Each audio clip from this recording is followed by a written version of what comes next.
بسم اللہ الرحمن الرحیم۔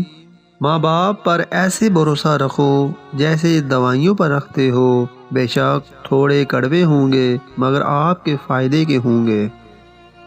جو بندہ عدل و انصاف اختیار کرتا ہے اس کی عزت اور قدر بڑھ جاتی ہے، اور جو بندہ ظلم کی چال پکڑتا ہے اس کی عمر بہت زیادہ گھٹ جاتی ہے۔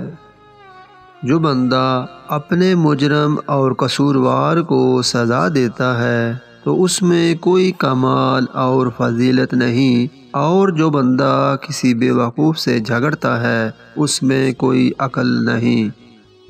اپنے زاویے کا، اپنی شخصیت کا اور اپنے کردار کا ہمیشہ دھیان رکھیں، کیونکہ ان کی عمر آپ کی عمر سے کہیں زیادہ ہوتی ہے۔ آپ کے دنیا سے چلے جانے کے بعد بھی یہ لوگوں میں زندہ رہتی ہے۔ زندگی ایک آئینہ ہے، جس میں بیزار ہو کر دیکھو گے تو بیزار ہو جاؤ گے، اور مسکراتے ہوئے دیکھو گے تو مسکراتے ہوئے چلے جاؤ گے۔ جو انسان اپنی قدر پر ٹھہرتا ہے لوگ اس کی عزت کرتے ہیں، اور جو انسان اپنی قدر سے آگے بڑھتا ہے لوگ اسے ذلیل سمجھتے ہیں۔ انسان اس عمر پر کس طرح خوش ہوتا ہے جو گھنٹوں کے گزرنے سے گھٹتی جاتی ہے، اور اس جسم کے سلامت رہنے پر کیوں کر مغرور ہوتا ہے جو جہان کی آفتوں کا نشانہ ہے۔ قیامت میں سب سے زیادہ اور سخت عذاب اس شخص کو ہوگا جو اللہ تعالی کی تقدیر پر ناخوش ہوتا ہے۔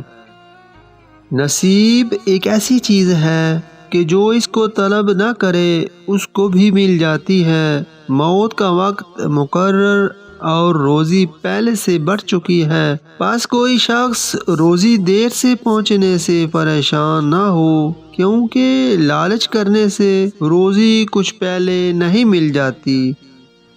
جن کو پیشاب کے بعد وقفے وقفے سے قطرے آتے ہوں تو وہ کالے تل اور بھنے ہوئے چنے دودھ کے ساتھ کھا لیا کریں، قطرے آنا بند ہو جائیں گے انشاءاللہ۔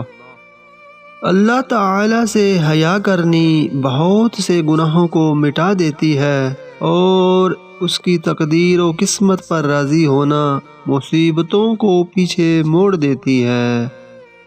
زبان کو دل کے آئینے کی حیثیت حاصل ہے، اس سے جو کچھ نکلتا ہے وہ انسان کے اندرونی جذبات کا اظہار ہوتا ہے، اس لیے ہر معاملے میں زبان کو نہایت احتیاط سے استعمال کرو۔ چینل پر نئے آنے والے ناظرین ویڈیو کو لائک کمنٹ کریں اور چینل کو سبسکرائب کریں۔ بہت شکریہ۔